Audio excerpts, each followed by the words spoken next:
Bonjour mesdames, messieurs, merci chère Marie. Alors j'ai une confidence à vous faire.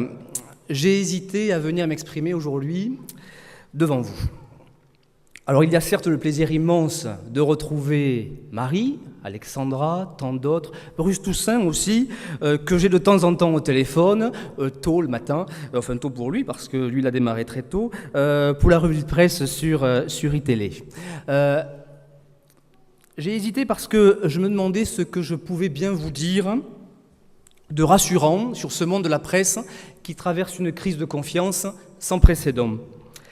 Affirmer ici que nous sommes au bout du tunnel dans cette mutation de nos métiers serait à peu près aussi sérieux que de dire que la reprise économique arrive. Ça fait toujours son effet.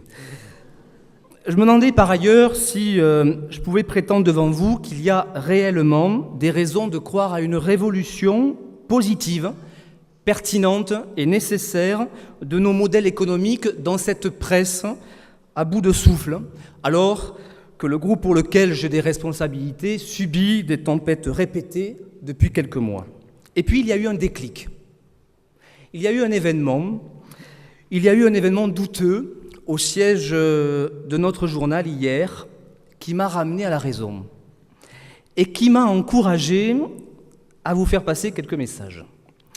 Il y en a 3, peut-être 4, mais 3 principaux. D'abord, ma conviction, c'est que cette crise est une occasion exceptionnelle de se remettre en question, de se réinventer, d'occuper de nouveaux terrains du print, du web et du numérique, et de tous les autres supports à imaginer. Changer ou disparaître. Disparaître ou changer, voilà ce qui nous est proposé. Alors il faut savoir changer.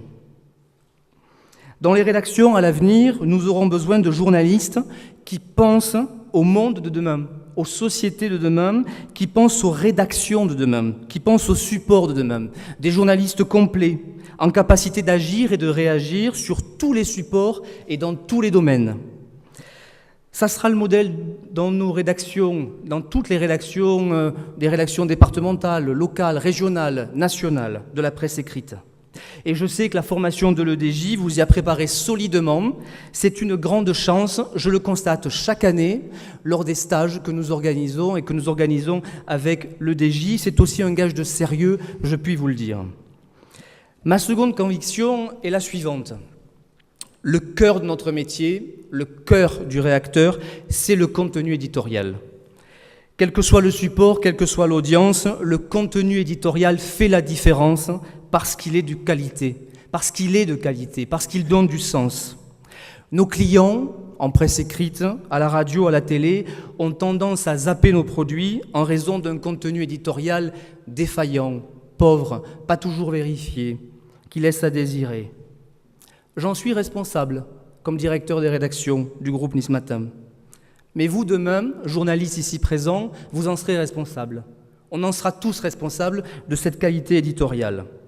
Alors, travaillez donc votre culture, lisez beaucoup, suivez l'actualité et pas toujours seulement celle de vos sujets de prédilection. Là encore, je sais qu'à l'EDJ, on ne vous a pas lâché sur ce point. Et là encore, c'est un gage de sérieux.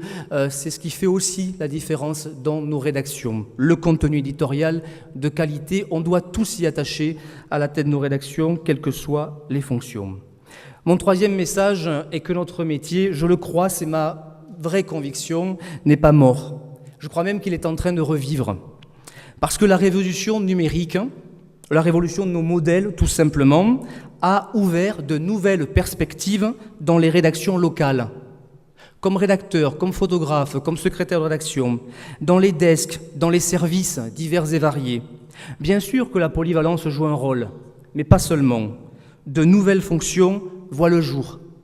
Et ça, c'est important pour vous, parce qu'on n'arrête pas de répéter tous les jours que ce métier n'embauche plus, c'est assez certain, que ce métier est fermé et bouché, ce n'est pas tout à fait vrai, parce qu'il y a de nouvelles perspectives dans les métiers, dans les fonctions, dans les organisations et dans les supports qui sont en train d'être créés. Mais pour cela, comme je le disais tout à l'heure, il faudra travailler le contenu éditorial et il faudra travailler l'adaptation et se réadapter, se réinventer tous les jours pour pouvoir suivre cette voie nouvelle. Aussi un autre conseil, poursuivez votre formation dans l'entreprise.